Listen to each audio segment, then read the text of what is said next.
Classified. No, it was the cheapest alcohol I can find in college. It was MD 2020, so we called it Mad Dog. That's what. But we also got to give it up to you, Eric, right? To have somebody come in here with your pedigree and everything and be part of this family. We're so blessed, and we look forward to what the future Thank you. Have a great time. Trish, happy birthday. Thank you. Happy birthday. We got to say hi to Matt. Sometimes I miss Matt because I can't see on the other camera shot. Matt, what's up, brother? Just chilling. Chilling, loving some Ted Nugent, yeah? Every day. Grew up with him. All right, guys. I got it. Benny says 30 seconds. Give me a chance to get back in there. And back to the seat. We'll put this one down. We good? And just enough time to tell you to make sure you stay right on Rev, morning to night. Sometimes they go on the chat at like 8 in the morning, 9 in the morning, or sometimes during Bannon, and the same chatters are in there. Check out Worms coming up next. Have a great night. Happy birthday, Trish. How many days before we invaded Iran did you know we were going to launch an invasion? We can get into those details in a classified setting, but I work with my colleagues across the spectrum here to give me advance warning so that we can reinforce. Was it 2 days, 3 days, a month? It was sometime before that, sir. Sometime before that. So you had not, with that knowledge, why did you fire at least a dozen agents in Counterintelligence Unit 12 that specializes in Iran counterintelligence, which makes us much less secure and safe with this war going on from Iranian attacks potentially against our country? As I said earlier, Congressman, I don't work on timelines when these terminations occur. There are internal investigations conducted by the careers at the FBI that highlight unethical or inappropriate conduct, and it's up to me to make the decision. But our Iran Threats Mission Center has never been more resourced. As I've highlighted, a 43% increase in counter-espionage arrests from Iran alone, and 360 ongoing terrorism investigations with Iran-affiliated individuals. And the people you fired, those 12 people, they were experts on Iran, were they not? I don't believe so. They worked in counterintelligence, did they not? I'm taking you at your word, sir. I'm not familiar with every single word. You're the chief director. I'm not. You should know the answer. You fired the people. Where did they work? People were terminated for violating their ethical obligations and the high standards. Was the ethical violations that they dealt with the case of the classified documents that were found at the bathroom in Mar-a-Lago, was that the ethical issue? As I said earlier, all those matters are pending litigation, so I'm not going to comment on them. Of course, Japan and U.S. are very good friends. But one question: why didn't you tell U.S. allies in Europe and Asia, like Japan, about the war before attacking Iran? So we are very confused about we Japanese citizens. Well, one thing you don't want to signal too much. You know, when we go in, we went in very hard, and we didn't tell anybody about it because we wanted. Surprise. Who knows better about surprise than Japan? Okay? Why didn't you tell me about Pearl Harbor? Okay? Right? You know, he's asking me, do you believe in surprise? I think much more so than us. And we had to surprise him, and we did. And because of that surprise, we knocked out, the first 2 days, we probably knocked out 50% of what we and much more than we anticipated doing. So if I go and tell everybody about it, there's no longer a surprise. Have you talked to Prime Minister Netanyahu about attacking the oil and gas fields? Yeah, I did. I told him, don't do that, and he won't do that. We didn't discuss. You know, we do, we're independent, we get along great. It's coordinated, but on occasion he'll do something, and if I don't like it, and so we're not doing that anymore. I think that what has to be done is to have alternative routes instead of going through the choke points of the Hormuz Straits and the Bab el-Mandeb Straits in order to have the flow of oil. Just have oil pipelines, gas pipelines going west through the Arabian Peninsula, right up to Israel, right up to our Mediterranean ports, and you've just done away with the choke points for forever. That is definitely possible. So I see that as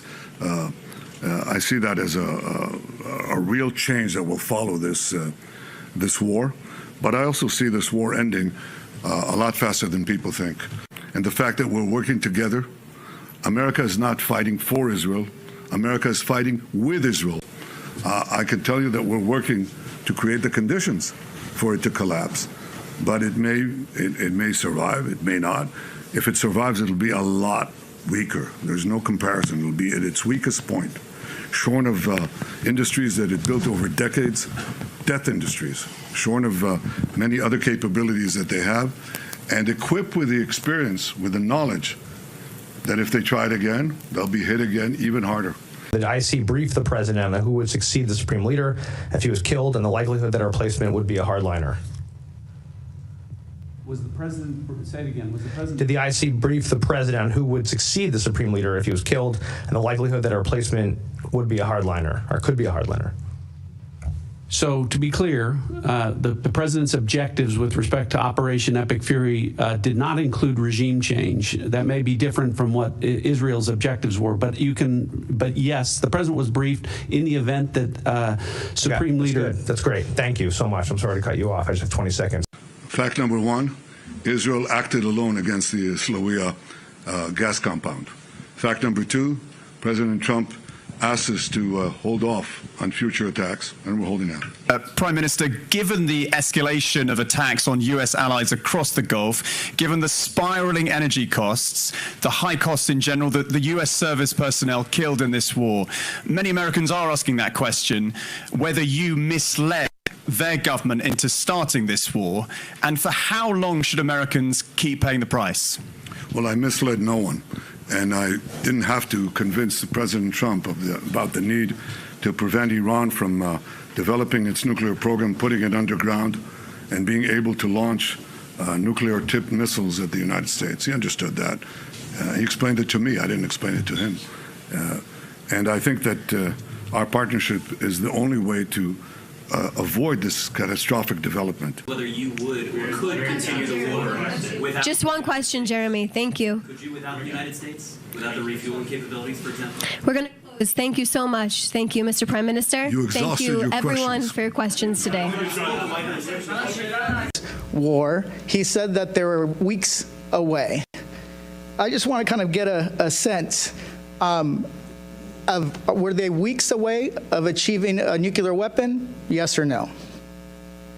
Congressman, this is a serious matter, and you've made some very serious mischaracterizations yes here. Yes or no? Were they weeks away? And so it would be yes a or no? disservice to you and the American people to answer this question with a mere yes or no. Reclaiming my time. Were they weeks away or not? The American people need to know if this was an imminent threat or not, if they're weeks away or not, if they're months away or not. None of this dodging. Were they an imminent threat? Thursday, 19 March, year of our Lord 2026. On the Senate, there are, I guess, debating moving forward with the Save America Act. We've got Senator Tuberville here. Tons of action in the war. Another night of the of heaviest bombing. Going to be another one tonight, we are told. But this thing's broadening out now. Qatar has put people on notice. They may call for force majeure for up to 5-year contracts on delivery of gas to the Middle East. We'll get into all that. Senator Tuberville has joined us. And Senator Tuberville, before I get to the SAVE Act and before I get to the war, because we always want your ideas and opinions about kinetic activity and kind of the strategy. I want to go back. You put out I think a tweet where you said controversial people's heads blew up about the enemies inside the gate. You had a picture, if we can put that up, you had a picture of the Twin Towers, which you almost never see anymore, 25 years after it on fire, being attacked. And then Mondami in City Hall under a portrait of General Washington on the prayer rugs, having a staff meeting. We're fighting a major war now in the Middle East about topics related to radical Islamic theology. We're down in Texas. We've been in Texas and other places in the West working on this situation with the Muslim invasion of the United States of America. When you say the enemy's inside the gate, what do you mean by that? Well, we're at war here now, Steve. They're here. We've got over 5 million Muslims here that go by Sharia law, worship the Quran. We all like immigrants. We're all immigrants to some form or fashion. And I've got some Muslim friends, but they don't study and teach the Sharia law. They don't go by the Quran. They go by something else. They're here to make our country better, but we have got millions that are here that are here to take our country down, and somebody better start speaking up. I was today speaking with some people from Europe that were in my office, and they say it's over. And they're going to have to fight in the streets. And you and I have talked about that to get their country back. We don't want to have to do that here. So it's time to speak up, call it like it is. And we got a lot of problems, and Mandami is the enemy. He's a guy that is going to destroy New York every which way he can. And, it's just unfortunate we're at this point, but we've got to start speaking up and talking about it. If we don't, we're going to end up just like Europe. And 10 years from now, we're going to be fighting in the streets trying to get this country back. Senator, you've been one of the strongest allies, proponents of President Trump and his policies, and particularly this issue about closing the border and then figuring out and going through this deportation effort.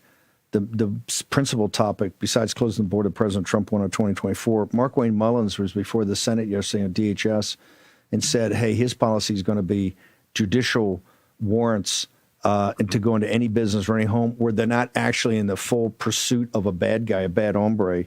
How does that link back to your, hey, we're at war here, we got 20 or 25 million illegals just on Biden's watch, which was done on purpose. This whole shutdown of DHS, the whole problem we got with the budget, the whole polarization in the imperial capital is about this. At the same time that, and you've been one of the biggest deficit hawks, the Pentagon, Department of War, Pete Hegseth, who we're a big supporter of Pete and love Pete, sends over a $200 billion bill for Tommy Tuberville and other peoples to suck on.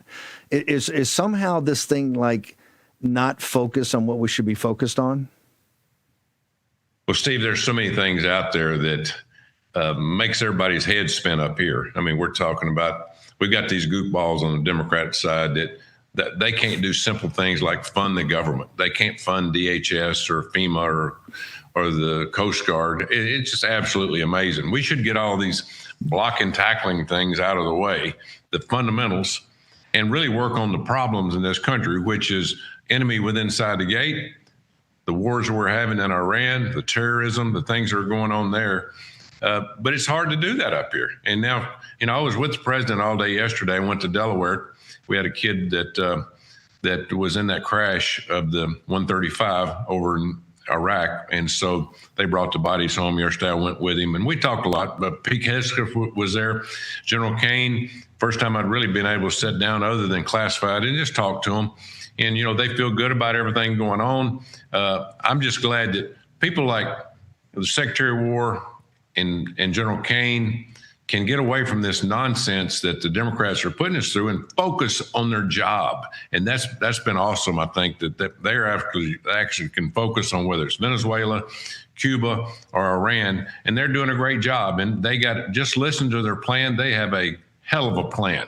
And it's a total changeover than what we had during Joe Biden. I mean, these people actually have been planning for months, doing things and making tremendous progress. So, again, I don't, up here, we don't get a lot done. We talk a lot and we speak loud, we bark loud, but we don't do a lot for the American people, unfortunately. One thing you guys could do is the Save America Act. Are you confident? Where do we stand? We're going to we're staying here live till 7 tonight, like we've done every night this week, to cut into live coverage of what's happening on the floor. Give us your assessment of where we are. A lot of talk, no action. We'll have a couple amendments. I have an amendment that we'll vote on Saturday. We'll be here Saturday, Sunday. We're not going to go home till we get all this matter put to bed, so to speak. My amendment is, as President Trump wanted, was this is the 4th time I put it on the floor. No men and women's sports should never been a problem to begin with. But obviously, as I will tell the Democrats when I'm talking about this before we vote, this helped beat you last time. Keep voting against it because we'll beat you with it again if you think men should play in women's sports. But the thing about this whole weekend is we don't have the votes, Steve. We don't have the votes even on the Republican side. We couldn't get a 51 vote if we needed to. We'll be 3 or 4 votes short. And then if you needed 60 votes, if you're counting on the Democrats to vote for anything for the American people to make this country better, you're living a dream. I tell you what, Senator, I know you're busy. I just want to hold you through a quick commercial break because I do have some questions on the Save America Act. Because this audience will be here through the weekend as we do wall-to-wall coverage on this, and to make sure that that people can understand it. So if you just hang on for 1 second. The geopolitics is a fancy term as we talk about geopolitical turbulence for war and the rumor of war. We've got a guide that helps you think all this through. End of the Dollar Empire. It's 6 years we've been putting it out, these installments, 7 free installments. We now have a hard copy of it that's actually handed out, taught at the University of Arkansas in the Graduate School of Finance, The End of the Dollar Empire. Birchgold.com, promo code Bannon. Remember, this is not about the price of gold. It's about the pattern recognition and the forces that can converge to drive the value of gold, particularly as a hedge against times of financial turbulence. And folks, we're in our fourth turning, plenty of turbulence. Senator Tommy Tuberville from the great state of Alabama on the other side. At Real America's Voice, we love Pastor Jensen Franklin, a faithful servant of the Lord who brings our audience life-changing sermons every Sunday. God is after a conversation with you. And now, Jensen has a new book that will impact you too. What if your most effective prayers were not your longest ones? So many believers feel pressure to say more, thinking longer or more eloquent prayers will move the hand of God. But Scripture says otherwise. Throughout the Bible, brief, heartfelt prayers brought breakthrough and divine intervention. And if I can inspire you to pray, I can inspire you to be like Jesus. You will discover how even a simple cry, like, "Lord, save me," can open heaven's windows. I really believe it's going to change your life. Filled with biblical examples and practical encouragement, this book will help you pray with confidence in every circumstance. You are missing so much more God has for your life. Get ready to experience the miracles that come when you pray short, bold prayers filled with power. Scan the QR code now and order your copy today on Amazon. When it's breaking, we're moving. Breaking news. Breaking news. News doesn't sleep. At Real America's Voice, we don't get to crash or lose focus. That's why we drink Soldier Fuel to stay ahead of the chaos, because we do this for you. So good. Soldier Fuel has no sugar, so no crash. Now that's a game changer. I'm fueled up now. Woo! Used by the U.S. military every day. Now available to you. This is huge. Built by Patriots for Patriots. Now it's time for you to do the Soldier Fuel Challenge. Order Soldier Fuel, film yourself cracking one open, and taking the Soldier Fuel Challenge. Upload your video at soldierfuel.com/challenge, and you'll be entered to win a free shipment of Soldier Fuel. That's what I'm talking about. Your video could also be featured on air. Just scan the QR code on your screen or go to soldierfuel.com/challenge to enter. Drink what the RAV hosts drink. Soldier Fuel. Let's go. My name is Sandy Zeiss. RAV is the greatest for me because I live alone, and when I'm watching in the morning, have my coffee, I feel like I'm talking with family.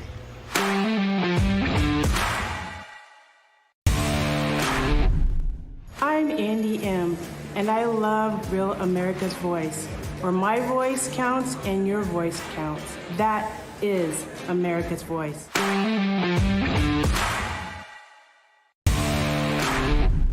It's Mama Rub in northern Minnesota. You know, a collective voice is much louder than a single voice. Thanks, Rav, for giving us a place to chat and connect. See y'all in chat.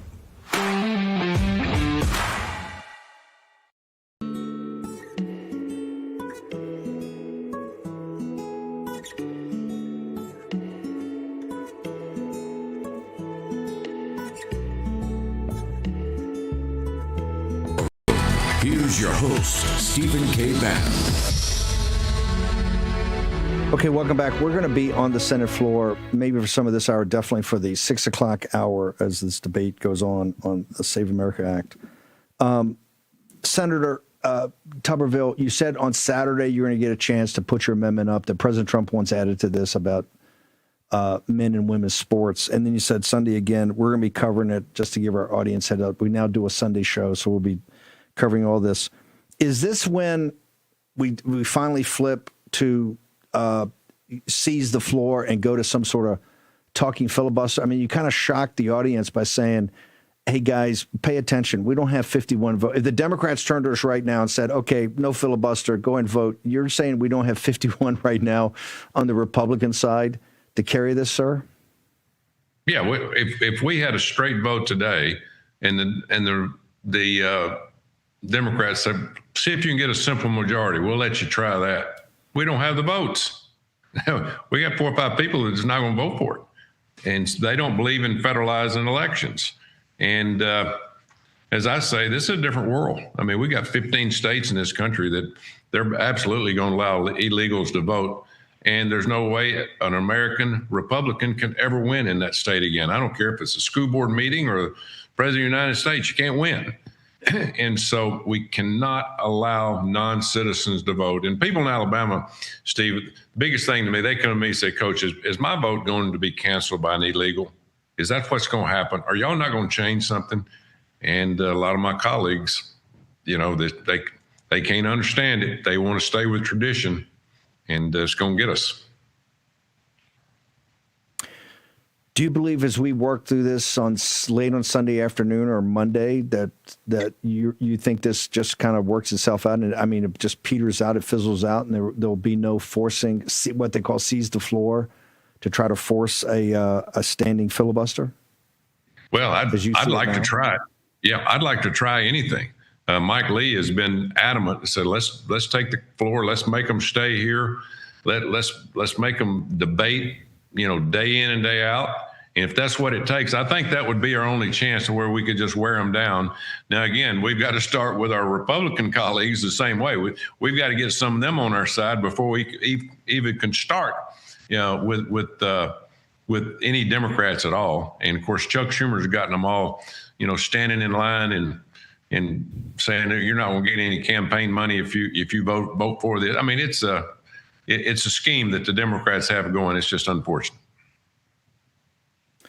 Senator, I think it was in 2024 you went over for the first time to the commemoration of the Normandy landings. I believe your father was a tank commander. I think he was there D-Day plus a couple of days, and then it was with Patton and the other armies that went across Europe. That experience you had to go back for the first time and see actually the scale of what your father and others had accomplished, how is that informing your view now about what is going on and what are we asking of young men and women in Iran? Well, it's mind-boggling. Of course, you've been to Normandy. You've seen Utah Beach, which is not near as an incline as the other beaches, and that's the reason my dad was a tank driver, and they came on to Utah Beach because they could make it up the slopes. But you know, we lost 50,000 young men and women during that couple 2 or 3 day battle. It just brings tears to your eyes. It really does. And you know, that's the reason I really dread, if anything, if we get into any ground war, because I think we can handle what we need to handle with what we're doing right now. And President Trump believes that too. He doesn't want any form or fashion of boots on the ground. But at the end of the day, you know, we all got to be in on whatever it takes to put these people back in their place, because they are as dangerous right now as the Nazis were back in 1940s. You stay pretty close to the folks in Alabama. In fact, you're leaving the Senate to run for governor. As your constituents right now take their temperature, where do they stand on this war? No, they're pretty good. I mean, you hear some talk, you know, about, you know, why are we doing this? Because most people aren't really informed. They don't understand all the attacks that we've had. This is accumulation, as you well know, Steve, of many, many years of all the different terrorist groups around the world that are funded by Iran and China and some of these people behind the scenes. And we've got to cut the head of the snake. And in my lifetime, this will be the only chance we have to do that. A lot of people saying it's because of Israel. It's probably some about Israel, but it's more about, you know, peace in the world, because President Trump started in the Western Hemisphere with Venezuela. Obviously, Cuba is working on Mexico. But this what's going on in Iran, these people are absolutely Looney Tunes. And if they ever got a nuclear weapon, whether they were working on one or got close to one, I don't care. I just want to make sure. And the people of this country and the world need to make sure that these crazies do not have any kind of access to a dirty bomb or a nuclear weapon. If they do, they will damn sure use it. I mean, they're not like North Koreans. They're not like the Russians. They are crazy because they love death and they preach death to America every day. Senator Tuberville, where do people follow you, your campaign for governor, and where they follow your social media? It always comes in a little hot, telling folks what's going on in the U.S. Senate. At Senator Tuberville, and then at Coach for Gov. Steve, thank you very much. We'll follow you through the weekend and maybe reach out. So good luck, sir. Yeah, reach out. You. We'll be here. We'll be here twiddling our thumbs, Steve. Thank you, sir. Always appreciate your straightforwardness and honesty. Natalie Winters. We started with Coach Tuberville talking about, he put up a tweet the other day about the enemy's inside the gate, right? About he had the Twin Towers and he had Mondami on a prayer rug in front of, I think, the portrait of George Washington at the New York City Hall. It wasn't Gracie Mansion, City Hall.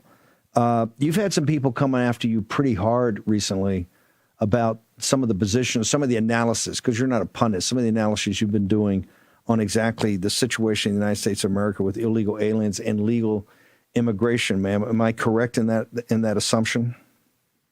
Well, they've been coming after you too, so I guess we'll both take the arrows. But look, I think you can really connect all of this, right?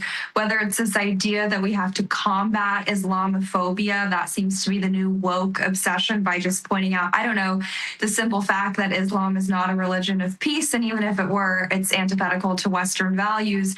But you compound that with, I'm sure we'll play the clip of the way the legacy media is already churning the propaganda machine, trying to make Americans feel sympathetic for Afghan refugees who are now caught up in the Iran war, who now need to suddenly come to the United States, because I'm sure an Afghan soldier never lied once to get refugee or citizenship status here in the United States in the asylum process.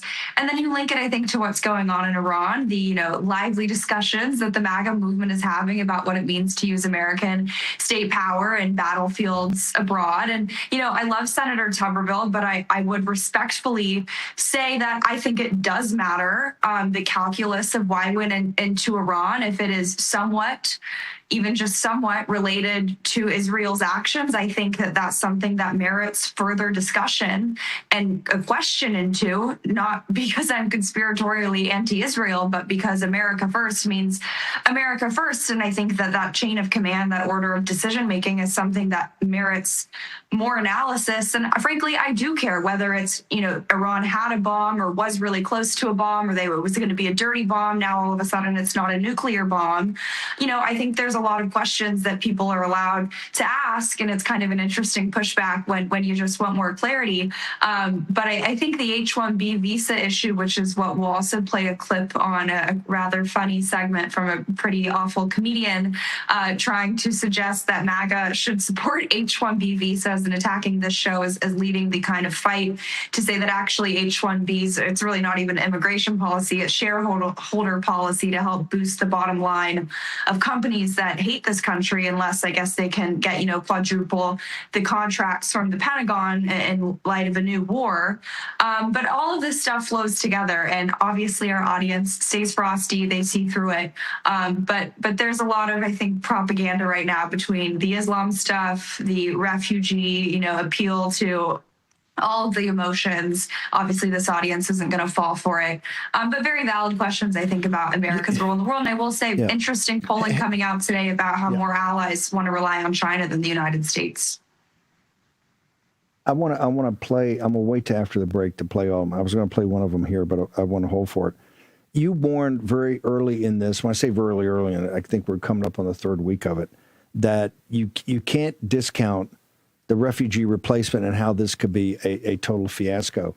Or do you feel, as someone that does investigative reporting, stays on top of this, do you feel, given the scale of what this war could have, you've got the situation with the potentially canceling of 5-year gas contracts, you've got the situation with refugees. Now they're talking about, I think Bibi today at his press conference talked about potential ground troops. Do you think the information's coming out enough that people can make judgments, and the War Room Posse can sit there and weigh and measure? We got about a minute. Can weigh and measure exactly what's going, to see if they were asked by a pollster that they would actually have enough information to answer? Definitely not. I mean, I think if you just single out the refugee issue, the only agency that I've seen even giving us numbers is the United Nations. Very, very rarely do I uncritically or unironically quote the United Nations, but unfortunately, they're the only people on the ground even doing the analysis. And even the numbers that they're putting forward are to the tune of millions of people, even hundreds of thousands, and, you know, the small country of Lebanon alone. And I think the point is the reason why there's such an opposition to forever wars, I'm aware this is not a forever war, it's been a few weeks, but it's the second, third, and fourth order effects of getting involved in, you know, Muslim majority regions. They fight to the death. They hate this country. That also means you can't have unconditional surrender from an Islamic country, let alone with the evolution in drone warfare. But from a crazy radicalized Muslim state, we're going to be dealing with these sleeper cells and refugee replacement for decades to come. Hang on for a second, Natalie. We're going to take a short commercial break. We've got some clips. We're going to have some observations and some analysis of all of it. You're in the War Room on a Thursday afternoon. Short break.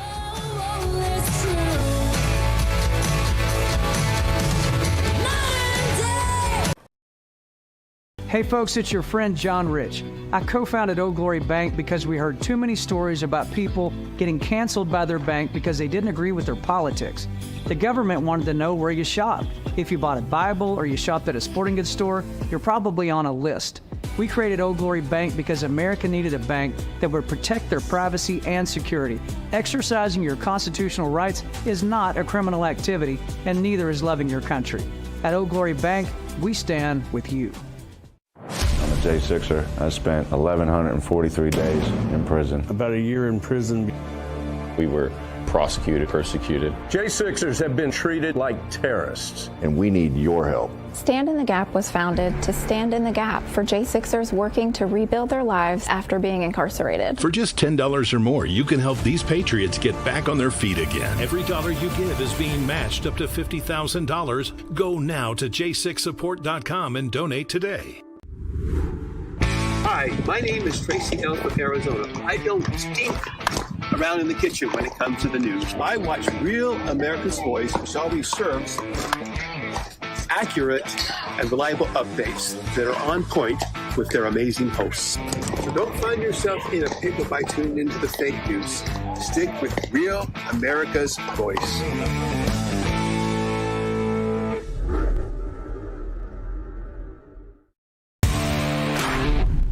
Hello, all you Ravagers. I'm Billy Howell, your old buddy Carefree Largo from the chat, and I'm thrilled to be part of the Rav family. When I want to be heard, I use my Real America's Voice.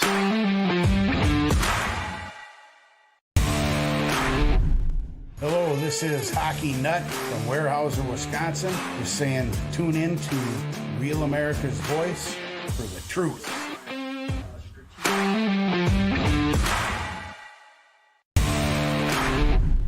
Hi, I'm Bridgie, and why do I love Rav?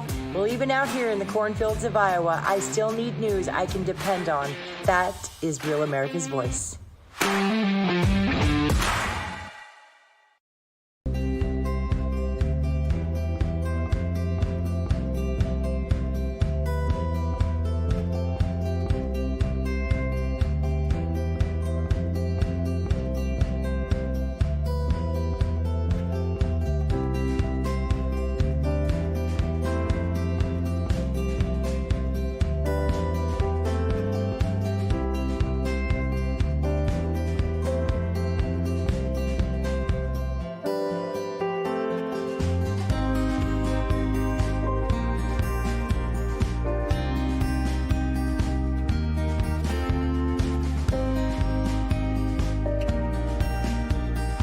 Ramadan draws to a close.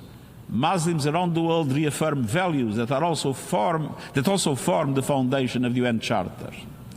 Empathy for the vulnerable, generosity towards neighbors, and responsibility towards the wider community. These universal principles must guide our global response to hatred and division. On this International Day to combat Islamophobia, let us recommit to the equality, human rights and dignity of every person, everywhere. Let us reject the narratives of fear and exclusion. and let us work together to eradicate the rising tide of anti-Muslim hatred and bigotry and build a world rooted in respect, inclusion, justice, and peace. Natalie Winters, your observations, ma'am. So that's the leader of the United Nations speaking on the, I guess, International Day to combat Islamophobia, which in and of itself is an oxymoron. I think it's a totally justified fear. It's not a phobia, but I think you're seeing a sort of resurgence of what are very 2016 era talking points, sort of in response, frankly, to what this audience has been doing, which is calling out the threat of Sharia supremacy, the metastasization of Islam through this country. So to sort of quell or suppress that discourse, what do? Right? It's the ad hominem attack. They say you're Islamophobic. And I think that that's actually really quite a dangerous development when you look at the national security implications, particularly when it comes to things like, it's racial profiling, right? All these euphemistic, or I guess the opposite, the inverse of that terms, to describe what is just protecting the national security of the United States. I think we can spare a little bit of diversity to make sure that, young American children aren't blown up in the name of Allah. But it's quite interesting when you look at what the UN is doing, which I think you can always sort of look to them as a figurehead for what the globalists are seeking to do in all of these countries. They are launching or getting ready to launch a new UN action plan to combat Islamophobia. And one of their special envoy was talking about what exactly that would entail. And even for the UN, it's pretty radical, including but not limited to what they describe as addressing the, quote, root causes of hatred and using, quote, education of the schools, media, and whole public, also using legislation to try to, root out not just Islamophobia, but the attitude of Islamophobia, which when you really unpack that, that's pretty wild. They're already talking and in talks with the tech platform, civil society to sort of put out this censorship regime to, again, suppress Islamophobic content, which we've all seen. You can't even really define that. That's basically anything that's not like, let's open our borders to a bunch of third world invaders and watch the United States turn into an Islamic country. But they even talk about how they can monitor better the rise of Islamophobia by using, quote, databases to follow up with more concrete steps. So I think this happening congruently with what's going on in the Middle East, when you could potentially see a huge refugee wave incoming, you're already going to start seeing the argument that, it's Islamophobic to not let in the millions of refugees from Muslim majority countries. Yeah, you're going to see it. You nailed it. You're going to see this. This is a longer clip, H-1B visas. I want the audience to focus on this, and Natalie and I will be on the other side.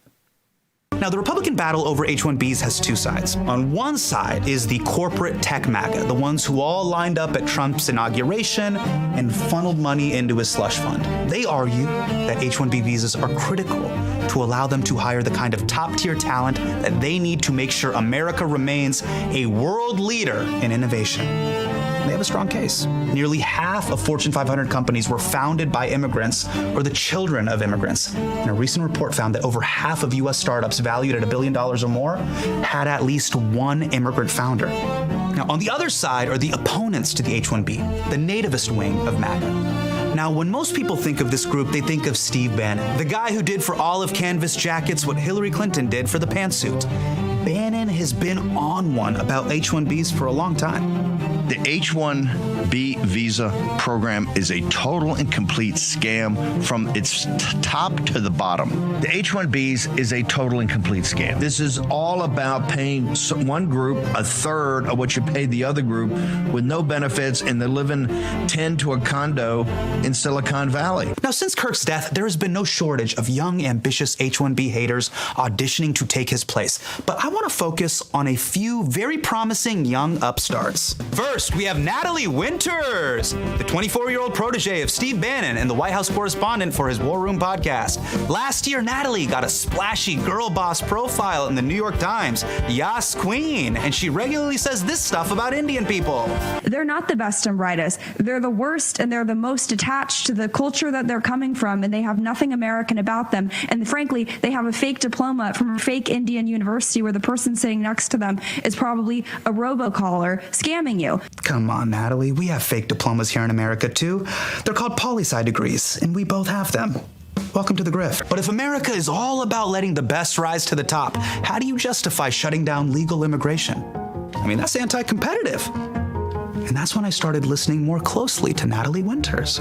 Immigration is both an economic issue, but also a cultural issue, right? We want to deport these people, not just because they're depriving Americans of their wages, of their jobs, but also what they're doing to the cultural fabric, what they're doing to these neighborhoods. Got it. So there's something about foreign cultures that is bad for America. Now, what exactly is it about those cultures that Natalie finds so offensive? And should we be studying, 25 hours a day, 8 days, increase the length of the day so all we can do is study? That's not what this country was founded on if you look at the history of us. Got it. So you don't like lazy immigrants. Totally get that. But you also don't like immigrants who work hard? So here's what I'm saying. Gen Z conservatives, like the rest of Gen Z, are struggling economically. They feel like they deserve a decent job with a decent wage and to still have time to live a life. The problem is, if they said that, they'd start to sound like these fucking losers. Workers throughout the country are seeing their family life fall apart as they are forced to spend more and more time at work. My vision is not limited to the homes that we live in or the childcare that we're making universal. It's also a vision where we make it possible for working people to afford lives of joy, of art, of rest, of expression. We don't have to live like this anymore. We can make a new world, a better country, where we can fight for the dignity of all people. So instead of appealing to a sense of solidarity and fighting for economic security and dignity for all Americans, MAGA is appealing to a zero-sum mentality and saying, if we kick out the boat Browns and the airport Browns, well, guess what? We'll have more to ourselves. And this reveals what MAGA really means when it says merit. Yeah, you earn it through hard work and education, but if you're born here and your parents were born here, you get extra merit points for being a heritage American. It's basically Kendall Roy at the end of Succession screaming, "I'm the eldest boy!" You can call this racial entitlement, you can call it white nationalism, but I call it white valedictorianism. We all know this. The valedictorian in every school, if you go on grades alone, is the Chinese kid. It's always the Chinese kid. It will always be the Chinese kid. But MAGA's like, no! Just keep going down the list. Go through the Chinese kid, the Vietnamese kid, the Korean kid, the Indian kid, the Pakistani kid, the Bengali kid, back to the Chinese kid. Just keep going until you get to the white one. The 13th place guy, that's the valedictorian. As much as MAGA and Republicans claim they want merit, they don't.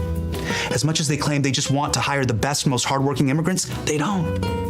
What they really want is a preferential treatment for being heritage Americans. They're not enforcing meritocracy. They're enforcing hierarchy, almost like a caste system, which is the most Indian thing they could be doing. Natalie Winters, thank you for that. Quite interesting. By the way, I was the follow-on speaker to Vivek's Heritage American speech at back in December at Turning Point. I might mention Vivek, who was on quite a roll with you got to stop sleepovers because you got to study 24/7, which really kind of misses the point of what's made this country great. Vivek, I think, is down 10 points in the last poll I saw, and is dragging down the Senate candidate, so Sherrod Brown, a populist, economic populist, looks like he's going to win. Natalie, they've singled you out. I think they've singled you out because your career is totally about merit. You've grinded through one of the toughest prep schools in the country. Went to University of Chicago with 3 years. You graduated at the same time. You held down being an investigative reporter for us, and really, I think, being the most serious investigative reporter about the warfare of the Chinese Communist Party against the United States of America. Your overall observations, as now you are singled out, ma'am, as somebody that's, and I want to say it's not just H-1B visas. I'm all for a 10-year. I believe we need a 10-year moratorium in this country immediately on all immigration, all of it. The whole thing's a scam. It's all rotten to the core of it. We take in 1 million a year officially, but it's got with all the different rules and regulations, you're really taking in millions a year, right? If not tens of millions a year. And we got 25 million illegal alien invaders here off of Biden. Of course, our new, kung fu fighter DHS says he only wants judicial warrants until we can go into any business. Didn't talk about E-Verify. Talk about a judicial warrant for you going into business. No, bro, that's not the way it's going to work. We'll never agree to that. No one will ever agree to that. So, Natalie, I think our position here is much harder than the H-1B. And the H-1B, everybody knows it's completely corrupt. And the people that know it the most are the people in India that run the corrupt system, ma'am. Well, Steve, I think you're going a little woke if you only want a moratorium for 10 years. I think we gotta do at least 20. But I will say, I love that video with the false pretense, the predicate being that like the American people, i.e. MAGA, have ever had a say in what this country's immigration policy is. Anytime there's actually been the chance to have a referendum on immigration, when you put the donors to the side, like Trump in 2016, overwhelmingly they want to build the wall and get mass deportations. Right? Those were the most popular slogans.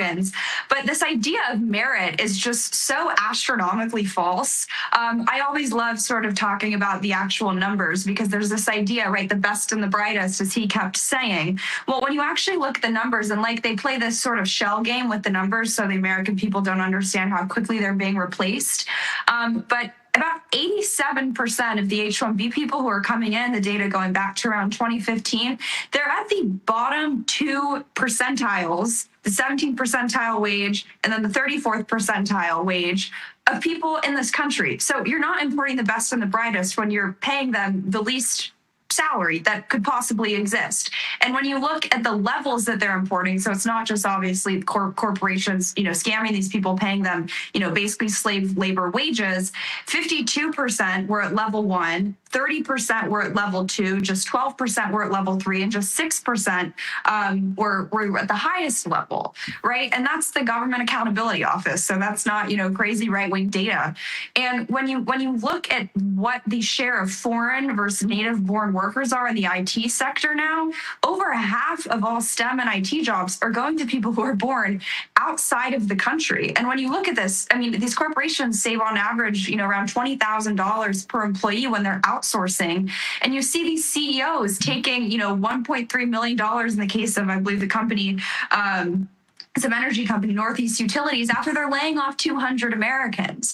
And when you look at what the statute was, right, in the 1990s, right, it was under 100 words. That was what created this program. Now it's up to 7,000 words, 20 pages. That's how you get the alphabet soup of visa categories, right? Like the OPT program.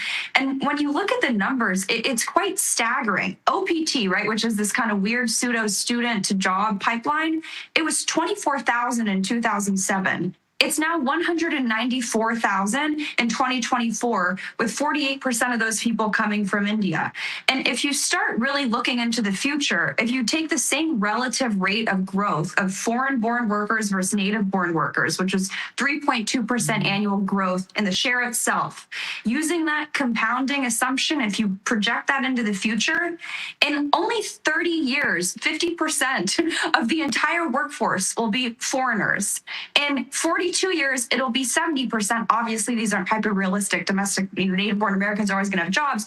But at this rate, it would only take 52 years for the workplace to be 100% foreign-born. And like I said, the original cap was 65,000 people a year. You look at, by the 2015, we already passed into the 200,000s of people. And that's not even including overstays. That's newly added. And when you look at 2024, for example, there was 780,884 H-1B petitions granted. That is a 1,100% increase over what the American people were allegedly sold, even using fake data. And I think the point is why I find that clip so funny. It's not just the typical, argument that we make here, which is that it's not an immigration policy. It's a shareholder policy. It's for these corporations that hate this country. It's not about talent. It's about replacing Americans.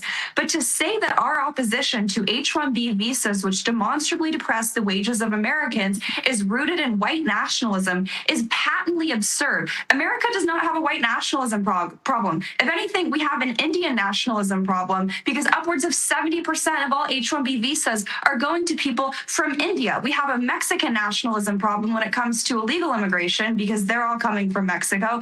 And we have a Chinese nationalism problem in our universities because the majority of those visas are going to Chinese people. So to say that our opposition, the idea of defending American workers, is rooted in some obsession with white identity, it's not. But on the other hand, if America turns into being filled by 100% Indians, then it's not exactly America. And you know what makes, I think, MAGA really upset is being lectured by someone whose parents were immigrants to this country, which that's fine. I'm sure they did it the right way. They probably came on an H-1B visa.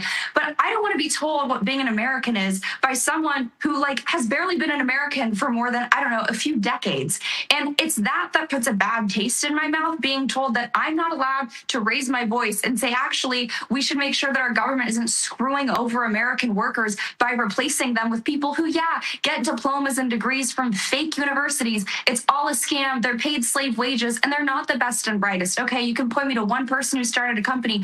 Good for you. There's a lot of Americans. And Steve, I think the most upsetting thing, which I think the audience probably shares with that clip, which they should watch the whole thing, it's this idea of betting against Americans, betting against white kids, betting certainly against white men. You know what? You don't need to go down the list past every ethnicity to hit a white person. There are a lot of white people who are capable of being valedictorians too. And you know what, Hassan Minhaj?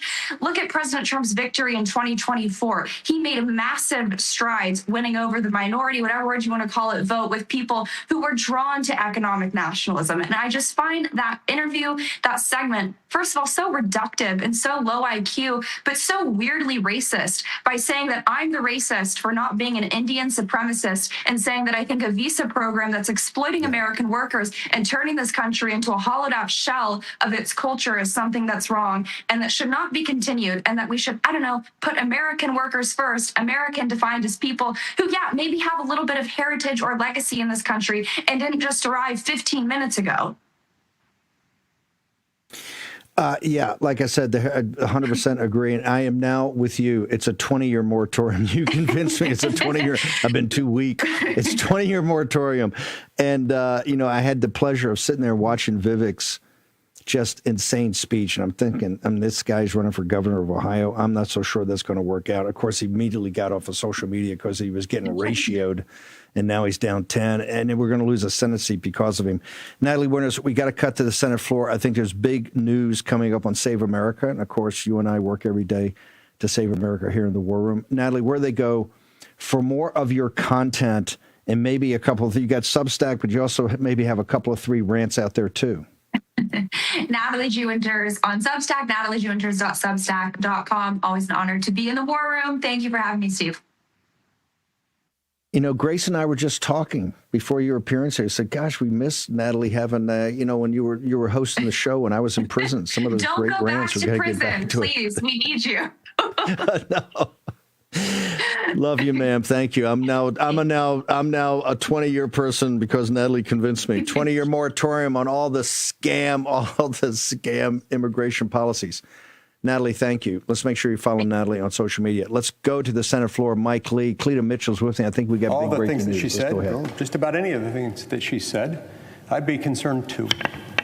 Fortunately for all of us, the things that she's saying about this bill are either in some instances incomplete, leaving out material information to complete the picture, resulting in a much different impact than has been suggested, or in other cases, they're completely wrong. Let's go back to a few first principles about what the bill actually does. There are 2 basic precepts of the bill. The fundamental purpose of it is to make it easy to vote. A couple minutes left in this. We're going to go back to the Senate floor to Mike Lee. But Cleta Mitchell's joining us. Cleta, you got some breaking news of what's going to happen in the next hour, ma'am?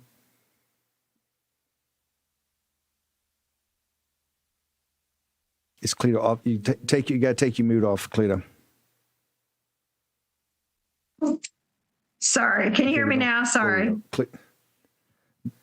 I know how you boomers, I know how technology is hard for you boomers to use, but go ahead, Cleta. Well, I'm sorry about that. Yes, we remember that we wanted this on the floor. We wanted the Democrats to have to talk about it. Remember, and we were begging pummeling John Thune, the Republican leadership, said, just put it on the floor. They said, what's going to happen? We said, we don't know, but put it on the floor and find out. It's called legislating. So that's happened, and people have started paying attention, and they started looking at the Democrats and listening to their lies.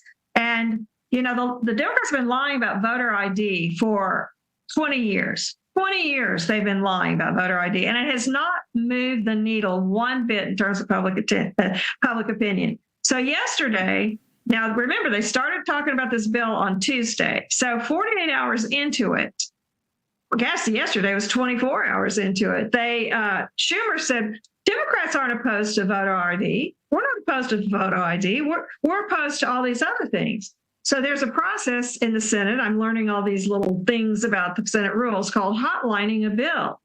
And so Senator Husted from Ohio has taken the section on photo ID out of the Save America Act, copied it into a separate bill, and that's going to be put on the floor about 6:30.